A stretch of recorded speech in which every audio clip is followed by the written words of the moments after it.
I got so much motherfucking design on right now. Break it down, bring it back, make it clap. I got 3 old thoughts, new block, wear that thing. Bitches on my line, and you know. Hai, assalamualaikum warahmatullahi wabarakatuh. Kembali lagi bersama saya Zahra. Nah, di video kali ini Zahra bakalan membahas mengenai Angkatan Balai Pustaka.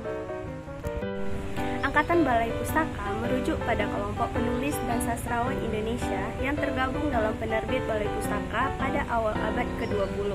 Angkatan ini merupakan kelompok sastra pertama di Indonesia yang berfokus pada pengembangan sastra dalam bahasa Indonesia. Ciri karya sastra Angkatan Balai Pustaka yang pertama yaitu penggunaan bahasa yang lugas dan mudah dipahami dengan sedikit pengaruh dari bahasa-bahasa daerah. Yang kedua, tema yang sering kali berkaitan dengan kehidupan sehari-hari, masyarakat, dan perjuangan nasional. Yang ketiga, penekanan pada nilai-nilai moral dan patriotisme. Yang keempat yaitu keterkaitan dengan nilai-nilai tradisional, namun juga terbuka terhadap pengaruh dan gagasan dari luar.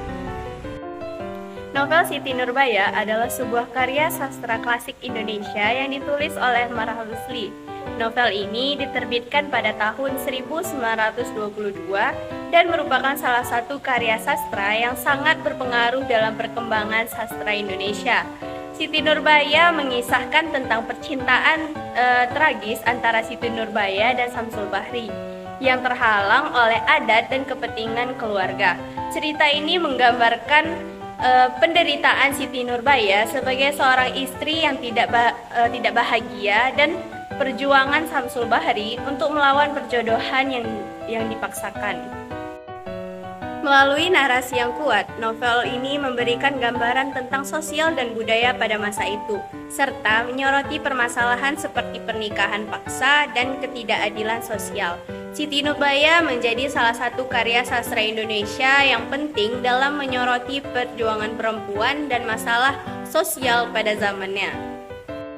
Alur cerita dalam novel Siti Nurbaya yaitu menggunakan alur maju yang dimulai dengan cerita eksposisi, kemudian pemunculan konflik memuncak dilanjutkan dengan klimaks dan diakhiri dengan konflik menurun.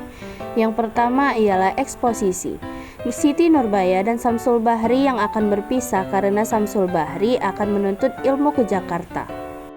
Yang kedua, pemunculan konflik. Yang pertama, Datuk Maringgi iri terhadap kemajuan usaha Baginda Sulaiman, ayah Siti Nurbaya, dan menyuruh anak buahnya membakar semua kiosnya. Yang kedua, Baginda Sulaiman meminjamkan uang kepada Datuk Maringgi dan akan mengembalikannya setelah 3 bulan. Yang ketiga, setelah jatuh tempo, Datuk Maringgi menagihnya. Namun Baginda Sulaiman tidak bisa melunasinya karena jumlahnya hampir 3 kali lipat. Yang ketiga, konflik memuncak. Yang pertama, Datuk Maringgi mengancam akan melaporkan kepada polisi jika Baginda Sulaiman tidak bisa melunasi utangnya, atau dianggap lunas jika Baginda Sulaiman menyerahkan Siti Nurbaya sebagai istri mudanya. Yang kedua, Baginda Sulaiman rela dipenjara daripada menyerahkan Siti Nurbaya. Namun Siti Nurbaya sangat mencintai ayahnya sehingga rela menjadi istri Datuk Maringgi daripada ayahnya dipenjara.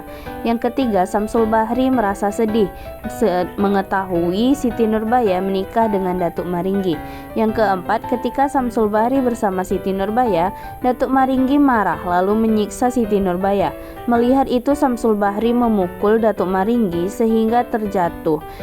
Siti Nurbaya berteriak hingga ayahnya mendengar. Saat itu Baginda Sulaiman sedang sakit parah. Yang kelima, mendengar teriakan Siti Nurbaya, ayahnya ingin bangkit namun terjatuh hingga meninggal dunia. Yang keenam, setelah kejadian itu Siti Nurbaya diusir Datuk Maringgi karena dianggap telah melanggar adat dan mencoreng nama baik keluarga.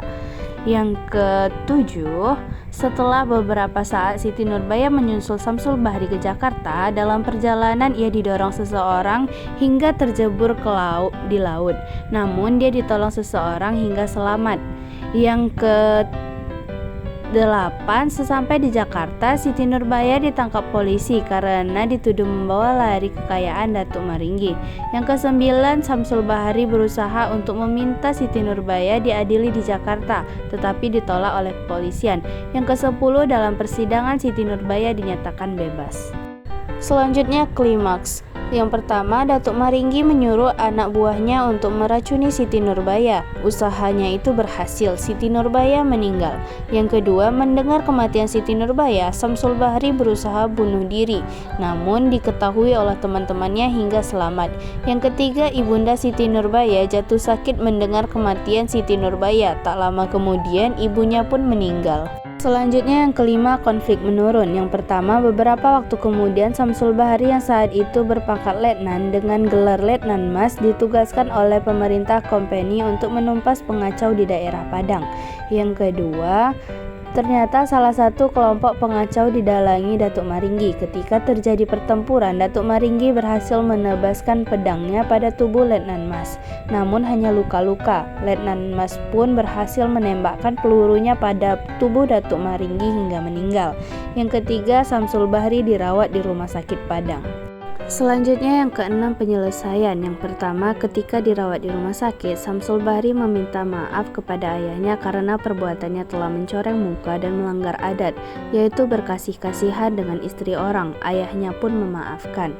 Yang kedua, tak lama kemudian Samsul Bahri meninggal. Sebelum meninggal, ia berpesan agar dimakamkan di sisi Siti Nurbaya. Dia pun dimakamkan bersebelahan dengan kuburan Siti Nurbaya di Gunung Padang. Make it clap. I got 3 old thoughts, new block, wearing that thing. Bitches on my